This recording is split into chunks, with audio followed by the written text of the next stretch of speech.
हर कोई चाहता है कि उसकी स्किन खूबसूरत हो, उसमें ग्लो हो और वो हाइड्रेटेड नज़र आए।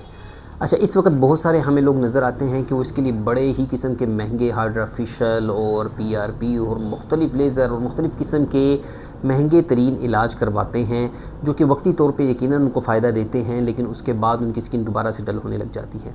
ऐसा क्यों है? देखिए, ये बात याद रखें कि अगर आप एटमॉस्फेरिक डस्ट की वजह से, पोल्यूशन की वजह से अफेक्ट हो रहे हैं, तो बिल्कुल ये प्रोसीजर आपको हाइड्रा फेशियल वगैरह यकीनन आपको फ़ायदा दे सकते हैं और लॉन्ग टर्म में भी दे सकते हैं। लेकिन ये बात याद रखें, अगर आपका चेहरा तरोताज़ा नहीं है, उसमें रौनक नज़र नहीं आ रही, रिंकल्स पड़े हुए हैं, तो ये आपके हार्मोन्स इम्बैलेंस की वजह से भी हो सकता है और इसके साथ साथ आप ग़िज़ाई कमी का शिकार भी हो सकते हैं, आपकी नींद की कमी और मोबाइल का ज़्यादा यूजेज की वजह से भी हो सकता है।